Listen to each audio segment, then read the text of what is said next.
ਵਾਹਿਗੁਰੂ ਜੀ ਕੀ ਫਤਿਹ ਜੀ। ਸਰੋਤਿਆਂ ਨੂੰ ਜਿਹੜੀ ਗੱਲ ਆਪਾਂ ਕਰ ਰਹੇ ਹਾਂ ਕਿ ਦੇਖੋ ਜੀ, ਸਿੱਧੀ ਗੱਲ ਹੈ ਕਿ ਜਿਹੜੇ ਹਾਦਸੇ ਹੋਏ ਨੇ, ਹਾਂ ਠੀਕ ਹੈ, ਇਸ ਗੱਲ ਨਾਲ ਤਾਂ ਮੈਂ ਸਹਿਮਤ ਹਾਂ ਅਮਰਜੀਤ ਸਿੰਘ ਹੋਰਾਂ ਦੇ ਕਿ ਬਈ ਇਹ ਕਿਉਂ ਹੋ ਰਹੇ ਨੇ, ਸਾਡੇ ਗੁਰੂ ਘਰਾਂ 'ਚ ਕਿਉਂ ਹੋ ਰਹੇ ਨੇ। ਆਫਟਰ ਆਲ ਡਿਪਰੈਸ਼ਨ ਅਗਰ ਆਪਾਂ ਦੇਖ ਲਈਏ ਤੇ ਡਿਪਰੈਸ਼ਨ ਹਰ ਇੱਕ ਕੌਮ ਦੇ ਵਿੱਚ ਬੰਦਿਆਂ ਦੇ ਵਿੱਚ ਹੁੰਦੇ ਨੇ, ਭਾਵੇਂ ਉਹ ਸਿੱਖ ਹੋਵੇ, ਭਾਵੇਂ ਉਹ ਹਿੰਦੂ ਹੋਵੇ, ਭਾਵੇਂ ਉਹ ਮੁਸਲਮਾਨ ਹੋਵੇ, ਭਾਵੇਂ ਕ੍ਰਿਸਚਨ ਹੋਵੇ, ਜਾਤ ਧਰਮ ਦੇਖ ਕੇ ਨਹੀਂ ਆਉਂਦਾ। ਠੀਕ ਹੈ ਨਾ ਜੀ। ਸੋ ਅਗਰ ਜੇ ਡਿਪਰੈਸ਼ਨ ਹੈ ਤੇ ਇਹ ਕਿਉਂ ਇਹ ਸਾਰੇ ਜਿਹੜੇ ਹੈਗੇ ਜਿਹੜੀ ਗੱਲ ਕਰ ਰਹੇ ਨੇ ਕਿ ਵੀ ਇਹ ਕਿਉਂ ਸਾਡੇ ਸਿਰਫ ਗੁਰਦੁਆਰਿਆਂ ਦੇ ਵਿੱਚ ਹੀ ਇਹੋ ਜਿਹੇ ਹਾਦਸੇ ਹੁੰਦੇ ਨੇ। ਹੋਰ ਜਿਹੜੀਆਂ ਪਵਿੱਤਰ ਥਾਵਾਂ ਨੇ, ਮੰਦਿਰ ਹੋ ਗਏ, ਮਸੀਤਾਂ ਹੋ ਗਈਆਂ, ਚਰਚ ਹੋ ਗਏ, ਉੱਥੇ ਕੋਈ ਨਹੀਂ ਇਹੋ ਜਿਹਾ ਕੰਮ ਹੋ ਰਿਹਾ। ਠੀਕ ਹੈ। ਸੋ ਇਹ ਵੀ ਇੱਕ ਚਿੰਤਾਜਨਕ ਸੋਚ ਬਣੀ ਪਈ ਹੈ ਸਾਡੇ ਆਪਸ ਵਿੱਚ। ਅਸੀਂ ਗੱਲਾਂ ਬਾਤਾਂ ਕਰਦੇ ਹਾਂ ਐਜ਼ ਇੰਟੈਲੈਕਚੁਅਲਸ ਕਿ ਵੀ ਹੋ ਕੀ ਰਿਹਾ ਤੇ ਕੌਣ ਕਰਾ ਰਿਹਾ। ਅੱਛਾ, ਨਾਓ ਕਮਿੰਗ ਡਾਊਨ ਟੂ ਕੌਣ ਕਰਾ ਰਿਹਾ, ਉਹ ਤੇ ਸਾਜ਼ਿਸ਼ ਦੇ ਤਹਿਤ ਪੁਲਿਸ ਨੇ ਪਤਾ ਕਰਨਾ ਹੁੰਦਾ ਹੈ ਤੇ ਸਟੇਟ ਦਾ ਕੰਮ ਹੁੰਦਾ ਹੈ। ਠੀਕ ਹੈ ਨਾ ਜੀ। ਹੁਣ ਨਾਓ ਗੱਲ ਕੀ ਹੋਈ ਹੈ ਕਿ ਵਿਜੇ ਜੀ ਕਿ ਪਿਛਲੇ ਦਿਨਾਂ 'ਚ, ਪਿਛਲੇ ਕਈ ਦਹਾਕਿਆਂ 'ਚੋਂ ਸਗੋਂ ਇੱਕ ਸੈਂਸ ਆਫ ਇਨਜਸਟਿਸ ਜਿਹੜੀ ਹੈ ਉਹ ਪੰਜਾਬ ਦੇ ਵਿੱਚ ਤੇ ਸਪੈਸ਼ਲੀ ਸਿੱਖਾਂ ਦੇ ਵਿੱਚ ਰਹਿ ਰਹੀ ਹੈ। ਭਾਵੇਂ ਅਸੀਂ ਲੈ ਲਈਏ ਦਰਬਾਰ ਸਾਹਿਬ ਦੇ ਹਮਲੇ ਤੋਂ ਲੈ ਕੇ, ਭਾਵੇਂ ਅਸੀਂ ਨਵੰਬਰ 84 ਦਾ ਕਤਲੇਆਮ ਲੈ ਲਈਏ, ਭਾਵੇਂ ਰੀਸੈਂਟਲੀ ਤੁਸੀਂ ਬੰਦੀ ਸਿੰਘਾਂ ਦੀ ਰਿਹਾਈ ਦੀ ਗੱਲ ਕਰ ਲਓ। ਸੋ ਸੈਂਸ ਆਫ ਇਨਜਸਟਿਸ ਜਿਹੜੀ ਹੈ ਨਾ ਉਹ ਇੱਥੇ ਪ੍ਰਵੇਲ ਕਰ ਰਹੀ ਹੈ। ਕਪਲਡ ਵਿਦ ਦਿਸ ਜਿਹੜੀ ਹੈ, I think there is a financial distress in the agriculture sector. So ਥੋੜੀ ਜਿਹੀ ਫਰਸਟ੍ਰੇਸ਼ਨ ਹੈ, ਬਟ ਇਹ ਫਰਸਟ੍ਰੇਸ਼ਨ ਕਦੀ ਨਹੀਂ ਤੇ ਕਿੱਥੇ ਵੀ ਨਹੀਂ, ਇਹ ਕਦੀ ਵੀ ਇਹੋ ਜਿਹੀ ਹਰਕਤ ਕਿ ਤੁਸੀਂ ਸੌਦਾ ਲਾ ਦੇਣਾ ਹੈ, ਇਹ ਕਦੀ ਵੀ ਜਸਟੀਫਾਈਬਲ ਨਹੀਂ ਹੈ। ਦੇਖੋ, ਗੁਰੂ ਸਾਹਿਬ ਦੀ ਜਿਹੜੀ ਗੱਲ ਹੈਗੀ, ਚੂੰਕਾਰ ਅਜ ਹਮਾ ਹੀਲ ਤੇ ਦਰਗੁਸ਼ਸਤ ਹਲਾਲ ਅਸਤ ਬੁਰਦਨ ਬਾ ਸ਼ਮਸ਼ੀਰ ਦਸਤ, ਕਿ ਤੁਸੀਂ ਤਲਵਾਰ ਤਾਂ ਹੀ ਕੱਢਣੀ ਹੈ ਜਦੋਂ ਸਾਰੇ ਹੋਰ ਹੀਲੇ ਮੁੱਕ ਗਏ। ਹੁਣ ਤੁਸੀਂ ਪਹਿਲਾਂ ਹੀ ਤੁਸੀਂ ਕੱਢ ਕੇ ਤੇ ਤੁਸੀਂ ਸੌਦਾ ਲਾਣਾ ਸ਼ੁਰੂ ਕਰਦੇ ਹੋ, ਇਹ ਤੇ ਗੁਰੂ ਦੀ ਗੱਲ ਦੀ ਉਲੰਘਣਾ ਤੁਸੀਂ ਕਰਦੇ ਹੋ। ਤੇ ਗੁਰੂ ਤੇ ਦੇਖੋ, ਧੌਲ ਧਰਮ ਦਇਆ ਕਾ ਪੂਤ, ਧਰਮ ਵੀ ਜਿਹੜਾ ਹੈਗਾ ਉਹ ਦਇਆ ਦਾ ਪੁੱਤ ਹੈ। ਸਾਡੇ ਵਿੱਚ ਦਇਆ ਹੋਣੀ ਚਾਹੀਦੀ ਹੈ। ਵਾਰੀਅਰਸ ਦਾ ਜ਼ਿਕਰ ਕਰ ਰਹੇ ਹੋ, ਫਾਈਟਰਸ ਔਰ ਵਾਰੀਅਰਸ ਦੇ ਵਿੱਚ ਫਰਕ ਹੈ। ਉਹੀ ਗੱਲ ਮੈਂ ਇੱਥੇ ਲਿਆਉਣ ਲੱਗਾ ਸੀਗਾ ਕਿ ਅਸੀਂ ਕੀ ਪੇਸ਼ ਕਰ ਰਹੇ ਹਾਂ ਕਿ ਅਸੀਂ ਫਾਈਟਰ ਬਣ ਗਏ ਹਾਂ, ਅਸੀਂ ਵਾਰੀਅਰਸ ਹਾਂ।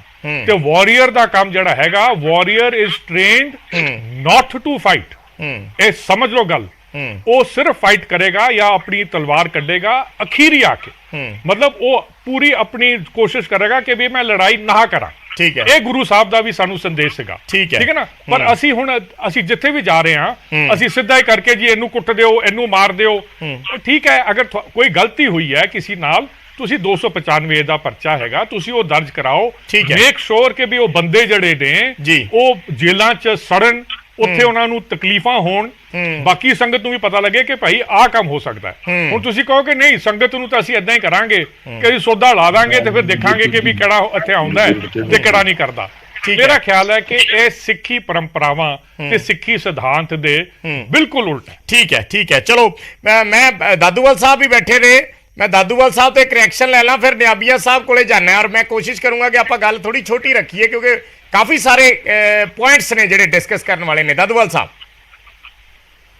ਦੇਖੋ, ਬਰਾੜ ਸਾਹਿਬ, ਜਿਹੜੀਆਂ ਬੇਅਦਬੀ ਦੀਆਂ ਘਟਨਾਵਾਂ ਵਾਪਰ ਰਹੀਆਂ ਨੇ, ਜੇਕਰ 2015 ਤੋਂ ਹੁਣ ਤੱਕ ਲੈ ਲਈਏ ਤਾਂ ਤਕਰੀਬਨ ਘਟਨਾਵਾਂ ਦੇ ਵਿੱਚ ਜਸਟਿਸ ਨਹੀਂ ਹੋਇਆ, ਇਨਸਾਫ ਨਹੀਂ ਮਿਲਿਆ, ਜਿਸ ਕਰਕੇ ਇੱਕ ਰੋਸ ਦੀ, ਗੁੱਸੇ ਦੀ ਲਹਿਰ ਆ ਸਿੱਖ ਸੰਗਤਾਂ ਦੇ ਅੰਦਰ। ਠੀਕ ਹੈ। ਬਹੁਤ ਸਾਰੀਆਂ ਥਾਵਾਂ ਤੇ ਦੋਸ਼ੀਆਂ ਨੂੰ ਫੜ ਕੇ ਪੁਲਿਸ ਦੇ ਹਵਾਲੇ ਕੀਤਾ ਗਿਆ, ਪਰ ਚੰਦ ਦਿਨਾਂ ਬਾਅਦ ਹੀ ਦੋਸ਼ੀ ਜ਼ਮਾਨਤਾਂ ਲੈ ਕੇ ਬਾਹਰ ਆ ਗਏ ਤੇ ਉਹਨਾਂ ਨੂੰ ਸੁਰੱਖਿਆ ਗਾਰਡ ਮਿਲ ਗਏ। ਇਹੋ ਜਿਹੀਆਂ ਘਟਨਾਵਾਂ ਵੀ ਸਾਹਮਣੇ ਆਈਆਂ, ਸੰਗਤਾਂ 'ਚ ਰੋਹ ਜਾਗਿਆ ਤੇ ਤਾਂ ਜਿਹੜੀਆਂ ਇੱਕਾ ਦੁੱਕਾ ਦੋ ਕਥਾਈ ਘਟਨਾਵਾਂ ਹੋਈਆਂ ਸੌਦਾ ਲਾਉਣ ਦੀਆਂ, ਉਹ ਤਾਂ ਉਹਨਾਂ ਦੇ ਮਨ 'ਚ ਆਇਆ ਕਿ ਬੇਅਦਬੀ ਕਰਨ ਵਾਲਿਆਂ 'ਚ ਡਰ ਪੈਦਾ ਹੋ ਜਾਵੇ, ਸਹਿਮ ਪੈਦਾ ਹੋ ਜਾਵੇ ਵੀ ਹੁਣ ਸਾਨੂੰ ਪੁਲਿਸ ਦੇ ਹਵਾਲੇ ਨਹੀਂ ਕਰਨਾ, ਸਿੱਧਾ ਸੌਦਾ ਹੀ ਲੱਗ ਜਾਣਾ। ਪਰ ਮੈਂ ਇੱਕ ਗੱਲ ਕਹਿਣੀ ਚਾਹੁੰਦਾ ਕਿ ਅਸੀਂ ਇੱਕ ਸੱਭਿਅਕ ਸਮਾਜ ਵਿੱਚ ਰਹਿੰਦੇ ਹਾਂ, ਜਿਸ ਧਰਤੀ ਤੇ, ਜਿਸ ਦੇਸ਼ ਵਿੱਚ, ਉੱਥੇ ਕੁਝ ਕਾਇਦੇ ਕਾਨੂੰਨ ਆ। ਠੀਕ ਹੈ। ਉਹਨਾਂ ਕਾਇਦੇ ਕਾਨੂੰਨਾਂ ਨੂੰ ਮੰਨਣਾ ਸਾਡਾ ਫਰਜ਼ ਹੈ। ਅੱਜ 18ਵੀਂ ਸਦੀ ਵਾਲਾ ਇਤਿਹਾਸ ਜਿਹੜਾ ਆਪਾਂ ਉਸਦੀ ਜ਼ਿਕਰ ਕਰਦੇ ਹਾਂ, ਉਦੋਂ ਦੀਆਂ ਗੱਲਾਂ ਕਰਦੇ ਹਾਂ ਜੀ। ਅੱਜ 21ਵੀਂ ਸਦੀ ਆ। 21ਵੀਂ ਸਦੀ ਦੇ ਅੰਦਰ ਅਸੀਂ ਜਦੋਂ ਕੋਈ ਵੀ ਘਟਨਾ ਕਰਦੇ ਹਾਂ, ਉਹ ਵਰਲਡ ਲੈਵਲ ਤੇ ਮਿੰਟਾਂ ਸਕਿੰਟਾਂ 'ਚ ਜਾਂਦੀ ਆ ਤੇ ਸਾਡਾ ਜਿਹੜਾ ਚਿਹਰਾ ਉਹ ਕਿਸ ਤਰ੍ਹਾਂ ਪੇਸ਼ ਹੁੰਦਾ ਦੂਸਰੇ ਦੇਸ਼ਾਂ ਦੇ ਅੰਦਰ। ਮੈਨੂੰ ਕੱਲ ਜਰਮਨ ਤੋਂ ਇੱਕ ਇੰਟੈਲੈਕਚੁਅਲ ਦਾ ਫੋਨ ਆ ਰਿਹਾ ਸੀ, ਉਹ ਕਹਿੰਦਾ ਵੀ ਜਦੋਂ ਇਹੋ ਜੀ ਘਟਨਾ ਕੋਈ ਸਾਹਮਣੇ ਆਉਂਦੀ ਤੇ ਵਿਦੇਸ਼ਾਂ ਦੇ ਅੰਦਰ ਜਿੱਥੇ ਅਸੀਂ ਇਹ ਦੱਸਦੇ ਹਾਂ ਵੀ ਸਿੱਖ ਬੜੇ ਸ਼ਾਂਤੀ ਪ੍ਰਿਯ ਆ, ਸਰਬੱਤ ਦਾ ਭਲਾ ਮੰਗਦੇ ਆ, ਸਾਂਝੀਵਾਲਤਾ ਦੀ ਗੱਲ ਆ, ਪਿਆਰ ਸਤਿਕਾਰ ਦੀ ਗੱਲ ਆ, ਇੱਥੇ ਦੁਸ਼ਮਣ ਨੂੰ ਵੀ ਗਲ ਲਾਇਆ ਜਾਂਦਾ ਵਾ, ਤਾਂ ਉਹ ਕਹਿੰਦੇ ਜਦੋਂ ਇਹੋ ਜੀ ਘਟਨਾ ਆਉਂਦੀ ਆ ਤੇ ਸਾਡਾ ਜਿਹੜਾ ਚਿਹਰਾ ਅਕਸ ਆ ਉਹ ਹੋਰ ਤਰ੍ਹਾਂ ਦਾ ਜਾਂਦਾ। ਮੈਂ ਕਹਿਣਾ ਚਾਹੁੰਦਾ ਕਿ ਇਹੋ ਜੀ ਘਟਨਾ ਨੂੰ ਕਦੇ ਵੀ ਅਸੀਂ ਜਸਟੀਫਾਈ ਅੱਜ ਦੇ ਸਮੇਂ 'ਚ ਨਹੀਂ ਕਰ ਸਕਦੇ ਕਿ ਮੌਕੇ ਤੇ ਸੌਦਾ ਲਾ ਦਿਓ। ਪਰ ਉਹਦਾ ਇੱਕ ਹੋਰ ਸਾਨੂੰ ਦਿੱਕਤ ਇਹ ਵੀ ਆਉਂਦੀ ਆ ਬਰਾੜ ਸਾਹਿਬ ਕਿ ਕਈ ਵਾਰ ਜੇ ਕੋਈ ਵੱਡੀ ਸਾਜ਼ਿਸ਼ ਆ ਤੇ ਉਹ ਸਾਜ਼ਿਸ਼ ਦਾ ਸੁਰਾਗ ਖਤਮ ਹੋ ਜਾਂਦਾ। ਬਿਲਕੁਲ ਠੀਕ ਹੈ।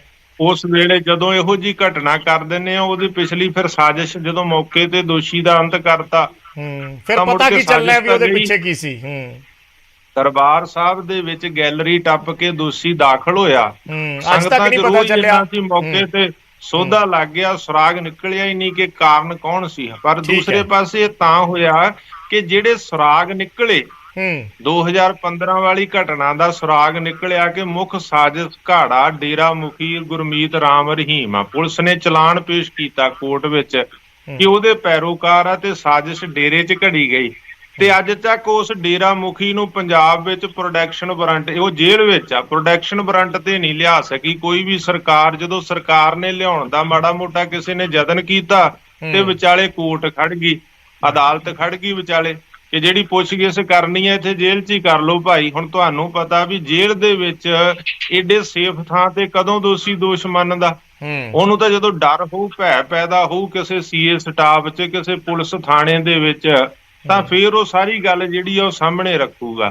ਸੋ ਇਹ ਜਿਹੜੀਆਂ ਸਾਰੀਆਂ ਗੱਲਾਂ ਜਿਹੜੀਆਂ ਮੈਂ ਸਮਝਦਾ ਇਸ ਗੱਲ ਲਈ ਵੀ ਜ਼ਿੰਮੇਵਾਰ ਆ ਕਿ ਜਸਟਿਸ ਨਹੀਂ ਹੋਇਆ, ਇਸ ਕਰਕੇ ਸੰਗਤਾਂ ਦਾ ਰੋਹ ਭੜਕਿਆ ਤੇ ਮੌਕੇ ਤੇ ਇਸ ਤਰ੍ਹਾਂ ਦੇ ਹਾਲਾਤ ਪੈਦਾ ਹੋਏ। ਚਲੋ ਮੈਂ ਆ ਰਿਹਾ ਦੁਬਾਰੇ। ਨਿਆਮੀਆਂ ਜੀ ਬੈਠੇ ਨੇ। ਨਿਆਮੀਆਂ ਜੀ, ਤੁਸੀਂ ਬਤੌਰ ਜਰਨਲਿਸਟ ਔਰ ਬਤੌਰ ਇੱਕ ਸਿੱਖ ਕਿਵੇਂ ਇਹਨਾਂ ਚੀਜ਼ਾਂ ਨੂੰ ਦੇਖਦੇ? ਆਪਾਂ ਵੈਸੇ ਬਹੁਤ ਵਾਰ ਇਹ ਚੀਜ਼ਾਂ ਡਿਸਕਸ ਕਰ ਚੁੱਕੇ ਹਾਂ, ਪਰ ਲਗਾਤਾਰ ਇਸ ਤਰੀਕੇ ਨਾਲ ਘਟਨਾਵਾਂ ਦਾ ਹੋਣਾ ਔਰ ਫਿਰ ਉਹਨਾਂ ਘਟਨਾਵਾਂ ਨੂੰ ਇਸ ਤਰੀਕੇ ਨਾਲ ਟ੍ਰੀਟ ਕੀਤਾ ਜਾਣਾ, ਡੀਲ ਕੀਤਾ ਜਾਣਾ, ਕਿਵੇਂ ਦੇਖਦੇ ਹੋ ਦੋਨੋਂ ਆਸਪੈਕਟ ਨੂੰ?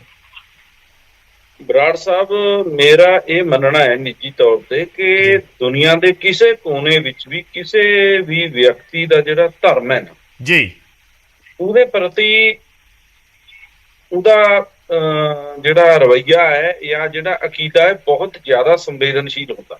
ਠੀਕ ਹੈ। ਤੇ ਜੇਕਰ ਕਿਸੇ ਨੂੰ ਇੱਕਦਮ ਕਿਸੇ ਵੱਡੀ ਗਿਣਤੀ ਵਿੱਚ ਕਿਸੇ ਫਿਰਕੇ ਨੂੰ ਪ੍ਰਭਾਵਿਤ ਕਰਨਾ ਹੋਵੇ ਤਾਂ ਉਹਦੇ ਧਰਮ ਤੇ ਅਟੈਕ ਕਰੋ, ਤਾਂ ਉਹ ਜਾਂ ਇਕੱਠੇ ਹੋ ਜਾਣਗੇ ਜਾਂ ਆਪਣਾ ਬਚਾਓ ਕਰਨਗੇ ਕਿਸੇ ਤਰੀਕੇ ਨਾਲ ਵੀ। ਸੋ ਮੈਨੂੰ ਇਹ ਲੱਗਦਾ ਕਿ ਆ ਜੋ ਕੁਝ ਹੋ ਰਿਹਾ ਹੈ ਜੀ, ਇਹ ਅਚਾਨਕ ਨਹੀਂ ਹੋ ਰਿਹਾ। ਇਹ ਅਚਾਨਕ ਹੀ ਨਹੀਂ ਹੋਣ ਲੱਗ ਗਿਆ ਵੀ ਚਲੋ ਜੀ ਬੰਦਾ ਦਿਮਾਗੀ ਤੌਰ ਤੇ ਖਰਾਬ ਸੀ, ਮਾਨਸਿਕ ਤੌਰ ਤੇ ਖਰਾਬ ਸੀ ਤਾਂ ਕਰਕੇ ਹੋ ਗਿਆ। ਇਹ ਅਚਾਨਕ ਹੀ ਨਹੀਂ ਹੋਇਆ। ਇਹਦੇ ਪਿੱਛੇ ਇੱਕ ਬਕਾਇਦਾ ਕੋਈ ਸ਼ਕਤੀ ਕੰਮ ਕਰਦੀ ਹੈ ਜਿਹੜੀ ਕਿ ਪੰਜਾਬ ਦੇ ਵਿੱਚ ਜਾਂ ਪੂਰੀ ਵਿਸ਼ਵ ਦੇ ਵਿੱਚ ਜਿੱਥੇ ਜਿੱਥੇ ਸਿੱਖ ਧਰਮ ਨਾਲ ਸੰਬੰਧਿਤ ਲੋਕ ਬੈਠੇ ਨੇ ਉਹਨਾਂ ਦੇ ਮਨਾਂ 'ਚ ਅਸ਼ਾਂਤੀ ਅਤੇ ਆਪਸੀ ਭਾਈਚਾਰਾ ਜਿਹੜਾ ਨੂੰ ਠੇਸ ਪਹੁੰਚਾਉਣ ਦਾ ਕੰਮ ਕਰਦੀ ਹੈ। ਠੀਕ ਹੈ। ਹੁਣ ਆਮ ਤੌਰ ਤੇ ਅਸੀਂ ਇਹ ਕਹਿੰਦੇ ਆ, ਜਦੋਂ ਬੰਦਾ ਫੜਿਆ ਜਾਂਦਾ, ਮੇਰੇ ਤੋਂ ਪਹਿਲਾਂ ਬੁਲਾ ਰਹੇ ਨੇ ਵੀ ਇਹ ਗੱਲ ਦੱਸ ਲਈ ਵੀ ਇਹ ਜੀ ਦਿਮਾਗੀ ਤੌਰ ਤੇ ਮਾਨਸਿਕ ਸੰਤੁਲਨ ਵਿਗੜਿਆ ਹੋਇਆ ਸੀ। ਇਹ ਮਾਨਸਿਕ ਸੰਤੁਲਨ ਕੇਵਲ ਤੇ ਕੇਵਲ ਸਿੱਖ ਧਰਮ ਨਾਲ ਸੰਬੰਧਿਤ ਸਥਾਨਾਂ ਵਿੱਚ ਜਾਂ ਸਿੱਖ ਧਰਮ ਨਾਲ ਸੰਬੰਧਿਤ ਗ੍ਰੰਥਾਂ ਦੇ ਪ੍ਰਤੀ ਹੀ ਕਿਉਂ ਵਿਗੜਦਾ ਹੈ? ਸਿੱਖਾਂ ਨੂੰ ਮੰਨਿਆ ਜਾਂਦਾ ਹੈ, ਜਿਵੇਂ ਦਾਦੂਵਾਲ ਸਾਹਿਬ ਕਹਿ ਰਹੇ ਸੀ ਕਿ ਸਿੱਖ ਜਿਹੜੇ ਨੇ ਬੜੇ ਸੰਵੇਦਨਸ਼ੀਲ ਨੇ ਔਰ ਰਹਿਮ ਦਿਲ ਵੀ ਬਹੁਤ ਨੇ, ਕਿਉਂਕਿ ਕਿਤੇ ਵੀ ਕੋਈ ਉਹ ਹੋਵੇ ਇਹ ਪਹਿਲਾਂ ਭੱਜਦੇ ਨੇ ਉਹਨਾਂ ਦੀ ਜਾਨ ਬਚਾਉਣ ਵਾਸਤੇ, ਲੰਗਰ ਲਾਉਣ ਵਾਸਤੇ। ਠੀਕ ਹੈ। ਤੇ ਇਹ ਇੱਕ ਪਰਖ ਹੋ ਰਹੀ ਹੈ, ਮੈਨੂੰ ਇਹ ਲੱਗਦਾ ਉਹਦੇ ਵਿੱਚ ਵੀ ਮੈਂ ਦਾਦੂਵਾਲ ਸਾਹਿਬ ਦੀ ਗੱਲ ਨੂੰ ਬੜੀ ਕਰਦਾ, ਕਿਉਂਕਿ ਹੁਣ ਤੱਕ ਜੋ ਬੇਅਦਬੀਆਂ ਹੋਈਆਂ ਨੇ, ਚਾਹੇ ਸਰਕਾਰ ਕਿਸੇ ਦੀ ਵੀ ਰਹੀ ਹੋਵੇ, ਮੈਂ ਉਸ ਪਾਸੇ ਨਹੀਂ ਜਾਣਾ ਚਾਹੁੰਦਾ। ਜੀ ਜੀ। ਜਿਸ ਮਰਜ਼ੀ ਦੇ ਸਮੇਂ ਵਿੱਚ ਕੋਈ ਬੇਅਦਬੀ ਹੋਈ ਹੋਵੇ, ਅਜੇ ਤੱਕ ਕਿਸੇ ਦਾ ਵੀ ਕੋਈ ਖੁਰਾ ਖੋਜ ਮਾੜਾ ਮੋਟਾ ਜੇ ਲੱਭਿਆ ਹੈ, ਕਿਸੇ ਨੂੰ ਇਨਸਾਫ ਨਹੀਂ ਮਿਲਿਆ, ਕਿਸੇ ਨੂੰ ਸਜ਼ਾ ਨਹੀਂ ਮਿਲੀ। ਇਸ ਕਰਕੇ ਸਾਡੇ ਵਿੱਚ ਜਿਹੜੀ ਉਹ ਗੁੱਸਾ ਉਹ ਵੱਧਦਾ ਰਹਿੰਦਾ, ਉਹ ਇੰਨਾ ਜ਼ਿਆਦਾ ਵੱਧ ਜਾਂਦਾ ਜਦੋਂ ਕੋਈ ਐਸੀ ਘਟਨਾ ਵਾਪਰਦੀ ਹੈ ਤਾਂ ਬੰਦਾ ਆਪਣੇ ਆਪ ਤੇ ਕਾਬੂ ਨਹੀਂ ਰੱਖ ਪਾਉਂਦਾ। ਆਪਣੇ ਗੁਰੂ ਦੇ ਪ੍ਰਤੀ ਜੇ ਗੁਰੂ ਦਾ ਜੇ ਜੀਵੇ ਪੱਗ ਲੱਥੀ ਜਾਏ ਸਭ ਹਰਾਮ ਜੇਤਾ ਕਿਛ ਖਾਏ, ਤੇ ਹੋਰ ਅਨੇਕਾਂ ਗੁਰੂ ਗ੍ਰੰਥ ਸਾਹਿਬ ਦੇ ਵਿੱਚ ਇਸ ਤਰ੍ਹਾਂ ਦੀਆਂ ਉਦਾਹਰਨਾਂ ਨੇ ਵੀ ਜਿੱਥੇ ਤੁਹਾਡੇ ਗੁਰੂ ਦੀ ਬੇਪਤੀ ਹੁੰਦੀ ਹੋਵੇ ਤੁਹਾਡਾ ਜਿਉਣਾ ਹਰਾਮ ਹੈ। ਠੀਕ ਹੈ। ਫਿਰ ਤੁਸੀਂ ਕਿਸ ਬਾਤ ਤੇ ਹੋ ਜੇ ਤੁਹਾਡੇ ਗੁਰੂ ਦੀ ਬੇਇੱਜ਼ਤੀ ਹੁੰਦੀ। ਇਸ ਕਰਕੇ ਲੋਕ ਭਾਵੁਕਤਾ ਵਿੱਚ ਆ ਕੇ ਇਹ ਕੰਮ ਕਰ ਲੈਂਦੇ ਨੇ, ਸੋਧਾ ਲਾਉਣਾ ਜਾਂ ਕੁਝ ਹੋਰ, ਜੇ ਮਾਰਕਟਾਈ ਕਰਨੀ, ਚਲੋ ਮਾਰਕਟਾਈ ਤੱਕ ਤਾਂ ਉਹਦਾ ਗੁੱਸਾ ਨਿਕਲ ਗਿਆ। ਜੇ ਬੰਦੇ ਨੂੰ ਮਾਰ ਕੇ ਮੁਕਾਏ ਦੇਣਾ ਤਾਂ ਸਾਨੂੰ ਪਤਾ ਕਿਵੇਂ ਲੱਗੂਗਾ ਭਾਈ ਇਹ ਕਿਹਨੇ ਭੇਜਿਆ ਸੀ, ਕੀ ਇਹਨੇ ਕਰਨਾ ਸੀ, ਇਰਾਦੇ ਕੀ ਸੀ। ਸੋ ਮੈਂ ਇੱਥੋਂ ਤੱਕ ਤਾਂ ਜਾਇਜ਼ ਹੈ। ਜੇ ਕੋਈ ਬੰਦਾ ਐਸਾ ਕੰਮ ਕਰਦਾ ਫੜਿਆ ਜਾਂਦਾ, ਵਕਤੀ ਤੌਰ ਤੇ ਗੁੱਸਾ ਹੁੰਦਾ ਹਰੇਕ ਨੂੰ ਵੀ ਇਹਨੇ ਜੇ ਸਾਡੇ ਪਿਓ ਦੀ ਦਾੜੀ ਨੂੰ ਕੋਈ ਹੱਥ ਪਾਊਗਾ ਤਾਂ ਅਸੀਂ ਉਹਨੂੰ ਘਿਓ ਨਾਲ ਰੋਟੀ ਨਹੀਂ ਦੇਵਾਂਗੇ, ਅਸੀਂ ਉਦੋਂ ਥਪੜਾਵਾਂਗੇ, ਕੁੱਟਾਂਗੇ, ਮਾਰਾਂਗੇ। ਇੱਥੋਂ ਤੱਕ ਤਾਂ ਚਲੋ ਮਾਰ ਕਟਾਈ ਕਰ ਲਈ, ਧੌੜ ਧੱਫਾ ਕਰ ਲਿਆ, ਠੀਕ ਹੈ। ਉਸ ਤੋਂ ਬਾਅਦ ਸਾਨੂੰ ਥੋੜਾ ਜਿਹਾ ਕੰਟਰੋਲ ਕਰਨਾ ਚਾਹੀਦਾ ਕਿ ਬੰਦੇ ਨੂੰ ਜਿਹੜੀਆਂ ਜਾਂਚ ਏਜੰਸੀਆਂ ਉਹਨਾਂ ਦੇ। ਪਰ ਹੁਣ ਇੱਥੇ ਇੱਕ ਅਪਵਾਦ ਹੈ ਜੀ ਬਰਾੜ ਸਾਹਿਬ, ਉਹ ਅਪਵਾਦ ਇਹ ਹੈ ਕਿ ਹੁਣ ਤੱਕ ਜਿੰਨੇ ਵੀ ਬੰਦੇ ਫੜ ਕੇ ਏਜੰਸੀਆਂ ਦੇ ਹਵਾਲੇ ਕੀਤੇ ਨੇ ਉਹਨਾਂ ਦੇ ਵਿੱਚ ਕੋਈ ਜਾਂਚ ਅੱਗੇ ਨਹੀਂ ਚੱਲੀ। ਇਸ ਕਰਕੇ ਲੋਕ ਮੇਰੇ ਨਾਲ ਕਈ ਵਾਰ ਬਹਿਸ ਵੀ ਹੋ ਜਾਂਦੀ ਹੈ ਕਈ ਬੰਦਿਆਂ ਨਾਲ, ਜਾਣਕਾਰਾਂ ਨਾਲ, ਨਿਹੰਗ ਸਿੰਘ ਜਥੇਬੰਦੀਆਂ ਨਾਲ ਜਾਂ ਹੋਰ ਜਿਹੜੇ ਗਰਮ ਖਿਆਲੀ ਨੇ, ਉਹ ਕਹਿੰਦੇ ਵੀ ਕੌਮ ਮਾਰ ਕੇ ਟੰਗਣਾ ਹੀ ਪੈਂਦਾ ਤਾਂ ਹੀ ਦੂਏ ਕੌਮ ਹਟਦੇ ਨੇ। ਤਾਂ ਮੈਂ ਭਾਵੇਂ ਇਸ ਗੱਲ ਨਾਲ ਸਹਿਮਤ ਨਹੀਂ ਹਾਂ, ਪਰ ਇਹ ਉਹਨਾਂ ਦੀ ਭਾਵਨਾ ਹੈ ਜਿਸ ਕਰਕੇ ਹੁੰਦਾ। ਹੁਣ ਤੁਹਾਨੂੰ ਮੈਂ ਇੱਕ ਗੱਲ ਦੱਸਦਾ, ਮੈਂ ਕੱਲ ਦਰਬਾਰ ਸਾਹਿਬ ਗਿਆ ਸੀ, ਉੱਥੇ ਬਹੁਤ ਵੱਡੀ ਗਿਣਤੀ ਵਿੱਚ ਦੱਖਣੀ ਭਾਰਤ ਤੋਂ, ਕੁਝ ਕੇਰਲਾ ਤੋਂ, ਕੁਝ ਹੈਦਰਾਬਾਦ ਤੋਂ, ਮਤਲਬ ਕੁਝ ਕਰਨਾਟਕਾ ਤੋਂ ਸੰਗਤ ਇੰਨੀ ਜ਼ਿਆਦਾ ਗਿਣਤੀ ਵਿੱਚ ਆਈ ਹੋਈ ਸੀ। ਉਹ ਇੱਕ ਮਾਈ ਨੂੰ ਪਿਆਸ ਲੱਗੀ, ਅਸੀਂ ਡਿਊਟੀ ਦੇ ਅੰਦਰ ਸੀ, ਉਹਨੇ ਪਾਣੀ ਪੀਤਾ, ਪੀ ਕੇ ਉਹ ਜਿਹੜੀ ਬਾਟੀ ਦਾ ਬਚਿਆ ਪਾਣੀ ਉਹਨੇ ਸਰੋਵਰ ਵੱਲ ਡੋਲਤਾ। ਇਹ ਇੱਕ ਬਹੁਤ ਵੱਡਾ ਮਸਲਾ ਬਣ ਸਕਦਾ ਸੀ, ਪਰ ਉਹ ਸੇਵਾਦਾਰ ਦੀ ਸਿਆਣਪ ਸੀ ਕਿ ਉਹ ਜਿਹੜਾ ਪਾਣੀ ਸੀ ਉਹ ਕਿਸ਼ਤੀ ਵਿੱਚ ਡੁੱਲਿਆ। ਉਹਨੇ ਉਸ ਨੂੰ ਸੰਭਾਲਿਆ, ਕਹਿੰਦਾ ਮਾਈ ਇਹ ਸਾਡਾ ਧਾਰਮਿਕ ਚੀਜ਼ ਹੈ, ਨਾ ਸੀ। ਉਹ ਕਹਿੰਦੀ ਜੀ ਠੀਕ ਹੈ, ਮੈਂ ਅੱਗੇ ਤੋਂ ਨਹੀਂ ਕਰਦੀ। ਅੱਗੇ ਅਸੀਂ ਦਰਬਾਰ ਸਾਹਿਬ ਦੇ ਮੱਥਾ ਟੇਕ ਕੇ ਬਾਹਰ ਨਿਕਲ ਕੇ ਛੋਟੇ ਬੱਚੇ ਨੇ ਪਾਣੀ ਪੀ ਕੇ ਬੋਤਲ ਆਪਣੀ ਸਰੋਵਰ ਦੇ ਵਿੱਚ ਡੋਲਤੀ। ਇਹ ਹੁਣ ਗੱਲ ਇਹ ਹੈ, ਹੁਣ ਕੱਲੇ ਬੰਦੇ ਨੂੰ ਅਸੀਂ ਕਿਵੇਂ ਸਮਝਾਵਾਂਗੇ ਸਾਡਾ ਧਰਮ ਇਹ ਹੈ। ਸਾਨੂੰ ਪਤਾ ਅਸੀਂ ਕਿਸੇ ਦੇ ਧਾਰਮਿਕ ਸਥਾਨ ਤੇ ਜਾਈਏ, ਸਾਨੂੰ ਪਤਾ ਉੱਥੇ ਕੀ ਪ੍ਰੋਟੋਕੋਲ ਹੁੰਦਾ, ਅਸੀਂ ਪੂਰਾ ਧਿਆਨ ਰੱਖਦੇ ਹਾਂ। ਤੇ ਜੇ ਕੋਈ ਬਾਹਰੋਂ ਆ ਕੇ ਇਸ ਤਰ੍ਹਾਂ ਕਰੇ, ਸਾਡੇ ਧਰਮ ਦੀ ਬੇਅਦਬੀ ਕਰੇ ਜਾਂ ਕਿਸੇ ਤਰੀਕੇ ਨਾਲ ਨੀਚਾ ਦਿਖਾਉਣ ਦੀ ਕੋਸ਼ਿਸ਼ ਕਰੇ ਕਿ ਉਹਨਾਂ ਨੂੰ ਨਹੀਂ ਪਤਾ ਸਿੱਖ ਧਰਮ ਵਿੱਚ ਕੀ ਕੁਛ ਹੈ, ਸਾਡਾ ਪ੍ਰੋਟੋਕੋਲ ਕੀ ਹੈ। ਪਤਾ ਜਿਹੜਾ ਬੰਦਾ ਆਉਂਦਾ ਹੈ ਉਹਨੂੰ ਪਤਾ ਹੋਣਾ ਚਾਹੀਦਾ ਹੈ। ਅਸੀਂ ਕੱਲੇ ਥੋੜਾ ਸਮਝਾ ਸਕਦੇ, ਪਰ ਇਹਦੇ ਚ ਜ਼ਿੰਮੇਵਾਰੀਆਂ ਵੀ ਬਹੁਤ ਬਣ ਜਾਂਦੀਆਂ। ਗੁਰਪ੍ਰੀਤ ਜੀ, ਮੈਂ ਇਹਦੇ ਨਾਲ ਹੀ ਜਿਹੜੀ ਗੱਲ ਨਿਆਮੀਆਂ ਜੀ ਨੇ ਕੀਤੀ ਹੈ ਕਾਫੀ ਵਿਸਤਾਰ ਦੇ ਵਿੱਚ ਹੈ, ਮੈਂ ਇਹਦੇ ਨਾਲ ਹੀ ਇੱਕ ਚੀਜ਼ ਜੋੜਨੀ ਚਾਹੂੰਗਾ ਕਿ ਜੇ ਆਪਾਂ ਕਿਸੇ ਵੀ ਗੱਲ ਨੂੰ ਲੈ ਕੇ ਪਰੇਸ਼ਾਨ ਹੁੰਨੇ ਆ, ਹਰ ਕੋਈ ਬੰਦਾ ਕਿਸੇ ਦਿਨ ਮੈਂਟਲੀ ਅਪਸੈਟ ਹੋ ਜਾਂਦਾ ਹੈ, ਕਿਸੇ ਚੀਜ਼ ਨੂੰ ਲੈ ਕੇ ਤੁਹਾਨੂੰ ਟੈਨਸ਼ਨਾਂ ਹੋ ਜਾਂਦੀਆਂ। ਅੱਜ ਕੱਲ੍ਹ ਭੱਜ ਦੌੜ ਭਰੀ ਜ਼ਿੰਦਗੀ ਹੈ। ਫੋਰ ਐਗਜ਼ਾਮਪਲ ਅਸੀਂ ਕੰਮ ਕਰਦੇ ਹਾਂ, ਹੋ ਸਕਦਾ ਮੈਂ ਵੀ ਜਦੋਂ 10 ਵਜੇ ਫ੍ਰੀ ਹੋਵਾਂ ਤਾਂ ਇੱਕਦਮ ਲੱਗਦਾ ਕਿ ਯਾਰ ਥੋੜਾ ਮੈਂਟਲੀ ਤੁਸੀਂ ਥੱਕ ਗਏ, ਤਾਂ ਆਪਾਂ ਗੁਰੂ ਘਰ ਜਾਂਦੇ ਆ, ਗੁਰੂ ਦੇ ਸਥਾਨ ਤੇ ਜਾਂਦੇ ਆ, ਉੱਥੇ ਥੋੜੀ ਦੇਰ ਬੈਠਦੇ ਆ, ਕੀਰਤਨ ਸੁਣਦੇ ਆ, ਤਾਂ ਤੁਹਾਨੂੰ ਇੱਕ ਰਿਲੈਕਸੇਸ਼ਨ ਮਿਲਦੀ ਹੈ। ਜੇ ਆਮ ਬੰਦਾ ਵੀ ਥੱਕ ਜਾਂਦਾ ਹੈ, ਜਿਹੜਾ ਬੰਦਾ ਮੈਂਟਲੀ ਅਪਸੈਟ ਹੈ, ਜੇ ਆਪਾਂ ਕਹੀਏ ਵੀ ਉਹ ਗੁਰਦੁਆਰੇ ਜਾਊ, ਕਿਉਂਕਿ ਮੈਂ ਇਹ ਗੱਲ ਇਸ ਲਈ ਕਰ ਰਿਹਾ ਕਿ ਅਸੀਂ ਬਹੁਤ ਸਾਰੇ ਮੈਸੇजेस ਪੜ੍ਹ ਰਹੇ ਸੀ ਜਿਹੜੇ ਸੋਸ਼ਲ ਮੀਡੀਆ ਤੇ ਵੀ ਸੀ, ਜਿਹਦੇ 'ਚ ਲੋਕ ਆਪਣੀਆਂ ਭਾਵਨਾਵਾਂ ਦੱਸ ਰਹੇ ਸੀ ਜਾਂ ਕਹਿ ਰਹੇ ਸੀ ਕਿ ਜੇ ਬੰਦਾ ਮੈਂਟਲੀ ਅਪਸੈਟ ਹੈ ਜਾਂ ਉੱਥੇ ਗਿਆ ਸਟੇਬਲ ਨਹੀਂ ਤਾਂ ਫਿਰ ਉਹਨੂੰ ਘਰੇ ਰੱਖੋ, ਉਹਨੂੰ ਗੁਰਦੁਆਰਾ ਸਾਹਿਬ ਕਿਉਂ ਜਾਣ ਦਿੰਦੇ ਹੋ। ਐਸੀਆਂ ਸਟੇਟਮੈਂਟ ਸੀਗੀਆਂ। ਕੀ ਆਪਾਂ ਸਾਰਿਆਂ ਨੂੰ ਇੱਕੇ ਰੱਸੇ ਲੈ ਸਕਦੇ ਹਾਂ ਉਸ ਤਰੀਕੇ ਨਾਲ ਕਿ ਜੇ ਬੰਦਾ ਤੁਸੀਂ ਮੈਂਟਲੀ ਠੀਕ ਨਹੀਂ ਹੋ, ਸਟੇਬਲ, ਤਾਂ ਤੁਸੀਂ ਗੁਰਦੁਆਰਾ ਸਾਹਿਬ ਨਹੀਂ ਜਾ ਸਕਦੇ ਜਾਂ ਕਿਸੇ ਵੀ ਧਾਰਮਿਕ ਸਥਾਨ ਤੇ ਨਹੀਂ ਜਾ ਸਕਦੇ? ਦੇਖੋ ਜੀ, ਗੱਲ ਇਦਾਂ ਹੈ ਕਿ ਇਹ ਤੇ ਬੰਦੇ ਦੀ ਆਪ ਦੀ ਅਤੇ ਉਹਦੀ ਫੈਮਿਲੀ ਦੀ ਆਪ ਦੀ ਜਿਹੜੀ ਗੱਲ ਹੈਗੀ ਨਾ ਕਿ ਵੀ ਉਹਨਾਂ ਨੇ ਬੰਦੇ ਨੂੰ ਰੱਖਣਾ ਹੈ, ਉਹਨੂੰ ਸੰਭਾਲਣਾ ਹੈ। ਕਿਉਂਕਿ ਇੱਕ ਹੁਣ ਮੈਂਟਲੀ ਅਨਸਟੇਬਲ ਵਾਲੀ ਜਿਹੜੀ ਗੱਲ ਆਪਾਂ ਕਰਦੇ ਆ ਕਿ ਉਹਦੀ ਜਿਹੜੀ ਇਲਨੈਸ ਹੈ, ਤੇ ਉਹ ਇੱਕ ਹੋਰ ਵੀ ਹੈ, I think this something called bipolar, ਕਿ ਤੁਹਾਨੂੰ ਪਤਾ ਨਹੀਂ, ਤੁਸੀਂ ਕਦੀ ਕੁਛ ਹੁੰਦੇ ਹੋ ਤੇ ਕਦੀ ਤੁਸੀਂ ਕੁਛ ਹੋਰ ਹੁੰਦੇ ਹੋ।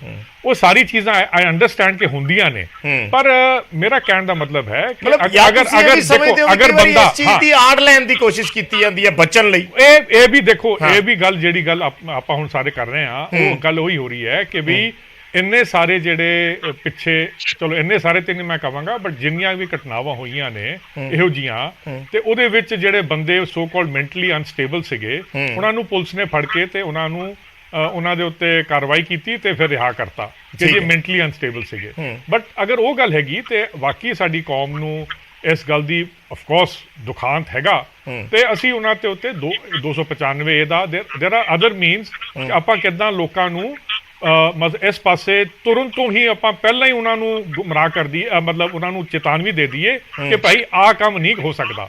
ਤੇ ਹੁਣ ਮੈਂ ਜੇ ਵਾਕਈ ਕੋਈ ਬੰਦਾ ਦਿਮਾਗੋ ਗਿਆ ਹੋਇਆ ਹੈ, ਨਾ ਕੋ ਤੇ ਉਹ ਤੇ ਬਾਣੀ ਵੀ ਕਹਿੰਦੀ ਹੈ ਕਿ ਕੋਈ ਮੂਰਖ ਨਹੀਂ ਤੇ ਕੋਈ ਸਿਆਣਾ ਨਹੀਂ, ਠੀਕ ਹੈ ਨਾ, ਇਹ ਵੀ ਉਹਦੇ ਹੁਕਮ ਚ ਹੀ ਨੇ। ਤੇ ਅਗਰ ਤੁਸੀਂ ਵਾਕਈ ਉਸ ਸਪਿਰਿਚੁਅਲਿਟੀ ਵੱਲ ਵੇਖੋ ਤੇ ਸਾਨੂੰ ਵੀ ਥੋੜਾ ਜਿਹਾ ਰਹਿਮ ਦਿਲ ਹੋ ਕੇ ਜਿਹੜੀ ਗੱਲ ਆਪਾਂ ਕਰ ਰਹੇ ਹਾਂ ਕਿ ਵੀ ਸਿੱਖ ਦਾ ਜਿਹੜਾ ਹੈਗਾ ਅਸੀਂ ਤੇ ਹਰ ਇੱਕ ਪਾਸੇ ਪਹੁੰਚਦੇ ਹਾਂ, ਅਸੀਂ ਦਿਆਲੂ ਕੌਮ ਗਿਣੇ ਜਾਂਦੇ ਆ ਦੁਨੀਆ ਭਰ ਦੇ ਵਿੱਚ। ਜਿੱਥੇ ਵੀ ਕੋਈ ਆਫਤ ਆਉਂਦੀ ਹੈ, ਮੈਂ ਯੂਨਾਈਟਿਡ ਸਿੱਖਸ ਦਾ ਡਾਇਰੈਕਟਰ ਹੈਗਾ ਇੰਡੀਆ ਦੇ ਵਿੱਚ, ਜਿੱਥੇ ਵੀ ਕੋਈ ਆਫਤ ਆਉਂਦੀ ਹੈ ਜਿੱਦਾਂ ਅਸੀਂ ਜਾਂਦੇ ਹਾਂ, ਖਾਲਸਾ ਏਡ ਪਹੁੰਚਦਾ ਹੈ, ਅਸੀਂ ਸਾਰਿਆਂ ਦੀ ਮਦਦ ਕਰਦੇ ਹਾਂ।